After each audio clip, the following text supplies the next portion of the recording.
आज हम शुरू करते हैं नया टॉपिक और उस टॉपिक में हम पढ़ेंगे प्रवासन के बारे में। प्रवासन जिसे हम प्रवास बोलते हैं। क्या बोलते हैं? प्रवास। और इंग्लिश में इसे कहा जाता है माइग्रेशन। क्या कहा जाता है? माइग्रेशन। और माइग्रेशन के बारे में जो सर्वमान्य सिद्धांत जो माना जाता है वो ग्रिफिथ टेलर का आता है, जिसे प्रवास प्रतिबंधीय सिद्धांत कहते हैं। सबसे पहला जो सवाल आता है वो ये आता है कि प्रवास कहते किसे हैं? प्रवास कहते किसे हैं? ह्यूमन ज्योग्राफी के अंतर्गत प्रवास को पढ़ा जाता है, क्योंकि किसी भी क्षेत्र की जनसंख्या वृद्धि को देखना है तो उसमें एक महत्वपूर्ण कारक होता है माइग्रेशन। मैंने आपको पिछली क्लासेस में जनसंख्या वृद्धि के बारे में समझाया था। जनसंख्या वृद्धि और वृद्धि दो प्रकार की होती है। एक होती है प्राकृतिक वृद्धि। कौन सी होती है? प्राकृतिक वृद्धि। और एक होती है वास्तविक वृद्धि। कौन सी होती है? वास्तविक वृद्धि। प्राकृतिक वृद्धि में जन्म दर माइनस मृत्यु दर। जन्म दर माइनस मृत्यु दर। जन्म दर में से मृत्यु दर को घटा दीजिए तो प्राकृतिक वृद्धि निकल करके आ जाएगी।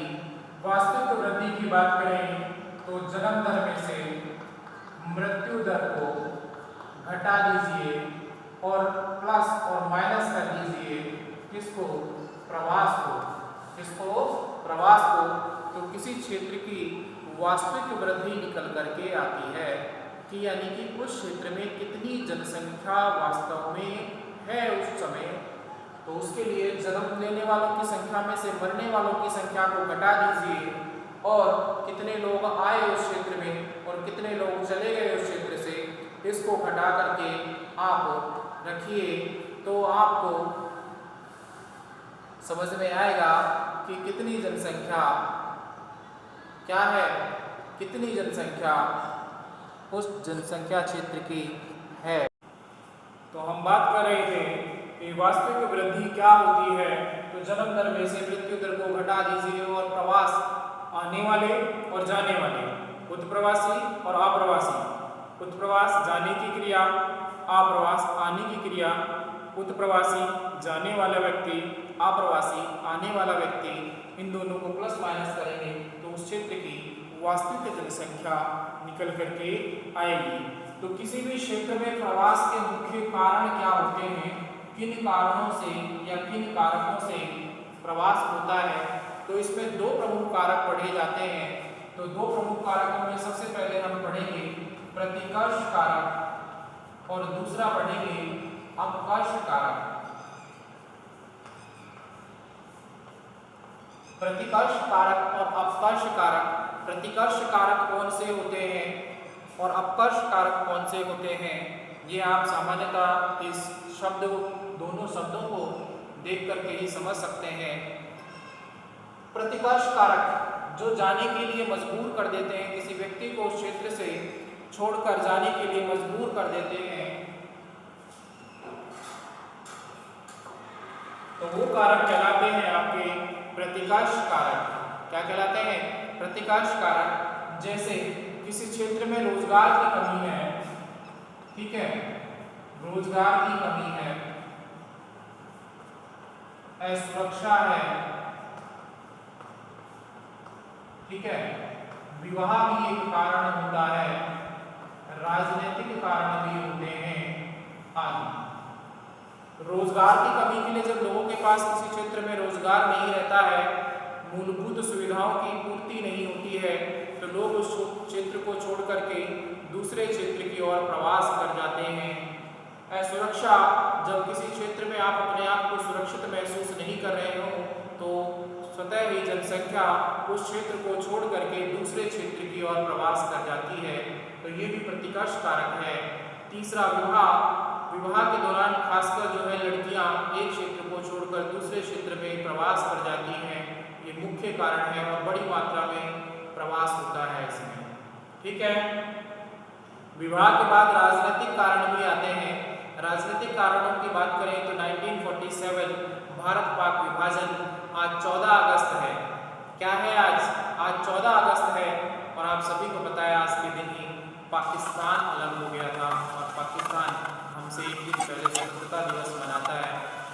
लीग ने उस समय एक अलग देश बनाने की बात कही थी, जो हमारा संवैधानिक रूप से व्यवस्थाएं बन रही थी। मुस्लिम लीग अलग हो गई और कहा कि नहीं, हम तो अपना अलग देश बनाएंगे। तो उस समय सन 47 में एक राजनीतिक उपद्रव सामने खड़ा होकर के आ गया, जिसमें पाकिस्तान से लोग, जो हिंदू लोग थे, वो भारत आए और भारत से जो मुस्लिम लोग थे वो इंडिया चले गए। तो दोनों जगह मारकाट मच गई थी, आपस में एक दूसरे को काटा जा रहा था। ट्रेनें जो है कट कर, यानी कट कर के मतलब कटे कुटे लोग, मरे हुए लोग जो है वो भर करके आए थे। बड़ा ही राजनीतिक तो असुरक्षा भी थी और राजनीतिक कारण भी थे। उन दोनों कारणों से लोगों ने प्रवास कर दिया और छोड़ करके उन क्षेत्रों को चले गए। ठीक है, तो ये होते हैं। अगला जो इसमें कारक आता है वो आता है अपकर्ष कारक। अपकर्ष कारक यानी कि आकर्षण करने वाले कारक होते हैं। अपकर्ष कारकों में किसी भी क्षेत्र में जो जनसंख्या निवास करती है, जो दूरस्थ क्षेत्रों में निवास करती है, तो खासकर जो अपकर्ष कारक होते हैं वो नगरीय क्षेत्रों में स्थापित होते हैं। अपकर्ष कारकों में सबसे पहला कारक होता है सुख सुविधाएं, मूल सुविधाएं। दूसरा रोजगार की प्राप्ति।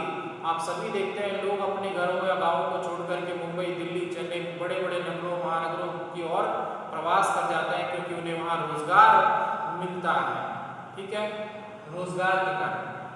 कुछ लोग सुरक्षा की दृष्टि से भी जब नहीं समझते हैं तो आकर्षित करते हैं कि यहाँ ज्यादा सुरक्षित रहेंगे। ठीक है, अपकर्ष कारकों में चिकित्सा सुविधाएं, शिक्षा सुविधाएं जहाँ होगी, रोजगार जहाँ होगा, ठीक है, अन्य सुविधाएं, मूलभूत सुविधाओं की पूर्ति जहाँ होगी, आरामदायक परिवहन सुविधाएं जहाँ पर होगी, वहां पर लोग क्या हो जाते हैं। तो इसमें आपकी शिक्षा, रोजगार, चिकित्सा, ठीक है, मनोरंजन, परिवहन आदि बहुत से कारक हैं जो आकर्षक या अपकर्षक कारक के रूप में कार्य करते हैं और जनसंख्या को आकर्षित करते हैं, अपनी ओर खींच कर लाते हैं। ठीक है, किसी भी प्रदेश में प्रवसन के साथ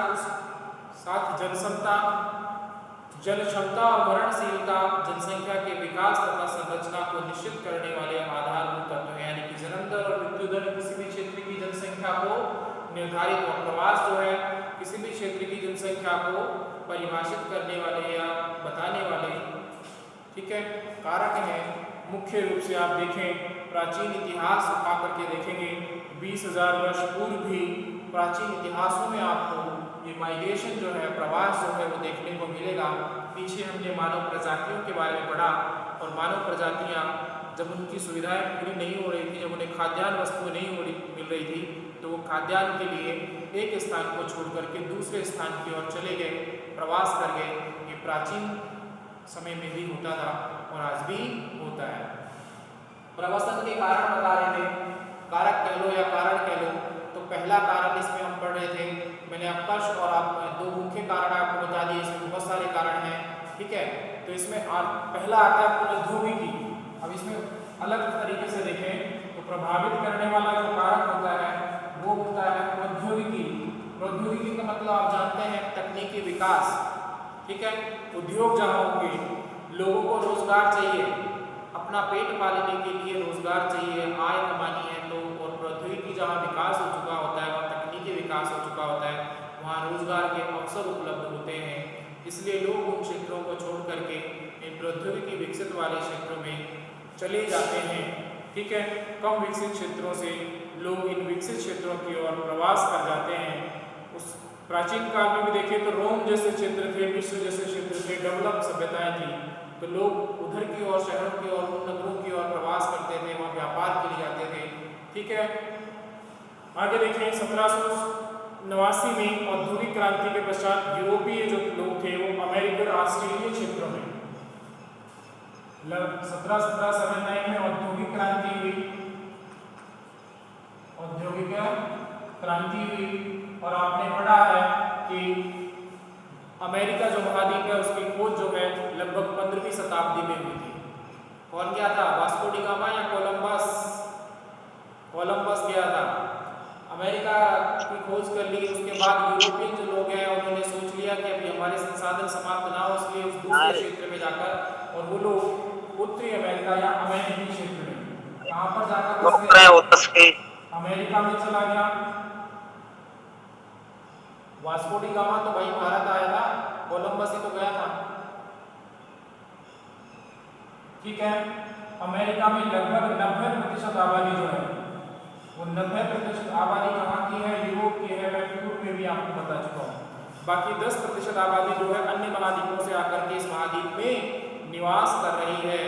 बाकी 90% यूरोप महाद्वीप से आई, उनके पास तकनीकी थी, विकास की सब सुविधाएं थी, तो इसीलिए यूरोप महाद्वीप का विकास पहले ही हो चुका था।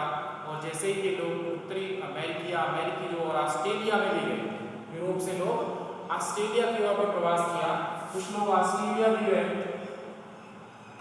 दक्षिणी अमेरिका भी गए, इधर की ओर प्रवास कर गए। ठीक है, और प्रवास कर और वहाँ स्थायी रूप से जाकर के बस गए। और ये प्रवास मैंने कहा कि बड़े पैमाने पर हुआ, खासकर यूरोपीय जो जनसंख्या है वो अमेरिकी जो क्षेत्रों में और ऑस्ट्रेलियन क्षेत्रों में जाकर बसी और बड़ी संख्या पर प्रवास हुआ। दूसरा जो किसी मुख्य जो कारण आता है प्रौद्योगिकी के बाद में, वो आता है आर्थिक कारण, जो मैं आपको रोजगार के कारण बता रहा था कि किसी भी व्यक्ति को अपनी आजीविका चलाने के लिए, पोषण करने के लिए अपना धन की आवश्यकता होती है, आय की आवश्यकता होती है, और आय कमाने के लिए उसे रोजगार करना होगा, तो आर्थिक कारण भी जो है वो प्रभावित करते हैं। अब आप गांव में रह रहे हैं और आपको रोजगार मिल ही नहीं रहा है, गांव में रह रहे हैं और आपको रोजगार मिल ही नहीं रहा है, तो आप ऐसे गांव में रहकर करेंगे क्या? आप स्वतः ही विचार करेंगे कि उस क्षेत्र को छोड़ करके हम नगरीय क्षेत्रों की और शहरी क्षेत्रों की ओर चले जाएं, जहां हमें हमारी आजीविका कमाने के लिए रोजगार मिल सके। ठीक है, तो आर्थिक कारक भी जो है प्रवास को प्रभावित करते हैं। लोग दूर दराज क्षेत्रों को छोड़ करके नगरीय क्षेत्रों में, ग्रामीण क्षेत्रों से नगरीय क्षेत्रों में आ जाते हैं। ठीक है, अपनी मातृभूमि पर भूमि के भारी दबाव के कारण भी लोग प्रवास कर जाते हैं। बेरोजगारी के कारण भी, मैंने कहा रोजगार की कमी जिसे हम बेरोजगारी कहेंगे, बेरोजगारी के कारण भी लोग प्रवास कर जाते हैं। 1930 में गिरावट आई आर्थिक मंदी के कारण, ब्रिटेन में कामगारों को रोकने के लिए दिए गए प्रलोभन के बावजूद कनाडा और संयुक्त राज्य अमेरिका जाना पड़ा। ये एक एग्जाम्पल आपकी बुक में दिया गया है। ठीक है, निकटवर्ती क्षेत्रों में जो मजदूर है वो चले जाते हैं। आज भी आप देखते हैं, हमारे अलवर की बात करें तो यहाँ हमारे अलवर क्षेत्र में बहुत सारे आसपास के गाँवों से लोग आते हैं। ठीक है, दौसा बानीकुई वाले लोग जो है वो अधिकतर जयपुर की ओर भागते हैं। ठीक है, भिवाड़ी रेवाड़ी उधर वाले क्षेत्र हैं वो गुड़गांव की तरफ भागते हैं, दिल्ली की तरफ भागते हैं। तो नगरस्थ समीपस्थ नगरीय क्षेत्रों की ओर लोग प्रवास कर जाते हैं, कुछ लोग स्थायी रूप से, कुछ लोग अस्थायी रूप से। प्रवास दोनों तरीके से होता है, स्थायी और अस्थायी। ठीक है बेटा, अब इसमें आप आगे देखें तो दूसरा जो कारण होता है वो होता है जनाधिक्य। जनाधिक्य से अभिप्राय क्या होता है? जनसंख्या की अधिकता। जनाधिक्य से क्या अभिप्राय है? जनसंख्या की अधिकता, यानी कि कहाँ कितनी जनसंख्या निवास कर रही है। अब एक बात बताइए, एक कमरा है उसमें 10 लोग रहेंगे तो समस्या तो क्रिएट होगी, और उनमें से 5 आदमी, 6 आदमी या 2 आदमी, 4 आदमी ये तो सोचेंगे कि हम यहाँ से कहीं दूसरी जगह शिफ्ट हो जाएं। सबसे पहला विचार ये आएगा। तो जनाधिक्य वाले क्षेत्रों से लोग दूसरी ओर खुले क्षेत्रों की ओर प्रवास कर जाते हैं।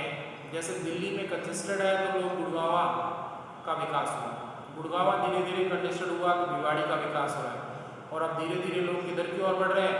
अलवर की ओर बढ़ रहे हैं। आप देख सकते हैं मल्टीप्लेक्स बिल्डिंगें लगातार दिल्ली से और अलवर की ओर प्रसारित हो रही हैं।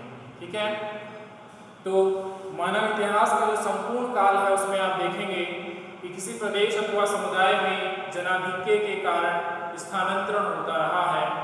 जैसे यूरोप से अमेरिका और ऑस्ट्रेलिया की ओर हुआ। बहुत से देशों के ऐसे उदाहरण आप देख सकते हैं। भारत से ही प्रत्येक वर्ष लगभग 3 लाख, भारत जैसे देश से लगभग प्रति वर्ष 3 लाख, कितने लोग? 3 लाख लोग क्या कर जाते हैं? कुशल व अर्धकुशल श्रमिक जो है वो प्रवास कर जाते हैं। क्या कर जाते हैं? प्रवास कर जाते हैं, और प्रवास करके उन दूसरे क्षेत्रों की ओर जहां उन्हें रोजगार व आय के साधन प्राप्त होते हैं उन क्षेत्रों की ओर चले जाते हैं। ठीक है, आगे बढ़े इसमें तो अगला कारण जो आता है वो आता है सामाजिक व आर्थिक कारण। सामाजिक व सांस्कृतिक सामाजिक कह लो, सांस्कृतिक कह लो, धार्मिक कारण कह लो।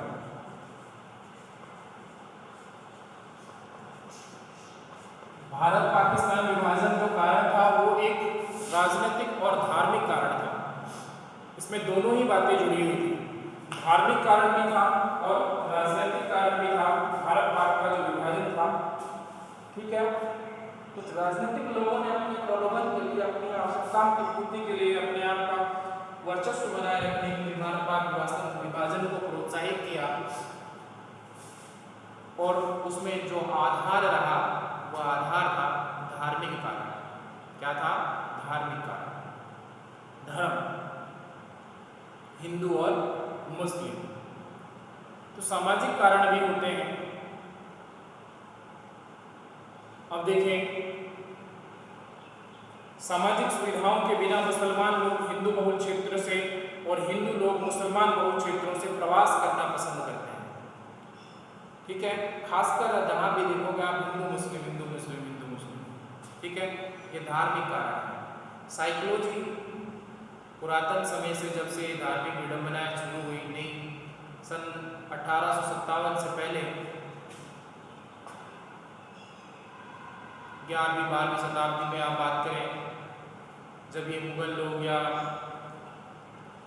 अरब प्रदेश में रहने वाले मुस्लिम लोग भारत में प्रवेश किए थे तो कब्जा कर लिया, तब विरोध था, लेकिन धीरे धीरे समय सामान्य रूप से फैमिली की तरह रहने लगे। फिर अंग्रेज आए और इन्होंने इन दोनों में कटुता बढ़ाते चले गए।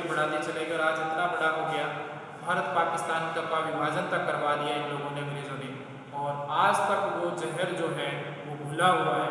1857 की क्रांति आप सभी जानते हैं, हिंदू और मुस्लिम लोगों ने मिलकर के संयोग के साथ लड़ी थी। ठीक है, चलो कोई अलग विषय है, बड़ा विषय है, उसे हम नहीं छेड़ेंगे। पांचवा जो कारण आता है वो आता है राजनीतिक कारण। राजनीतिक कारण, ये राजनीतिक कारण भी होते हैं जिन कारणों से क्या होता है, इन राजनीतिक कारणों से भी प्रवास होता है। इसके एग्जाम्पल मैं आपको बहुत सारे दे चुका हूँ। हमारे राजनीतिक कारण विशेषकर द्वितीय विश्व युद्ध के पश्चात आप देखिए राजनीतिक और विश्वव्यापी घटनाएं हुई, जिसमें आरंभ में तुर्क, अर्मानियस, स्वेती, रूस जो थे, दूसरे महायुद्ध के पश्चात यूरोप के यहूदी, फिलिस्तीन और चीनी, हंगरीवासी, क्यूबा और भारतीय, पाकिस्तानी, बांग्लादेशी, कश्मीरी, तमिल, तिब्बती, अफगानी, ईरानी, सोमालिया, सर्बियन, इनमें प्रवास हुआ।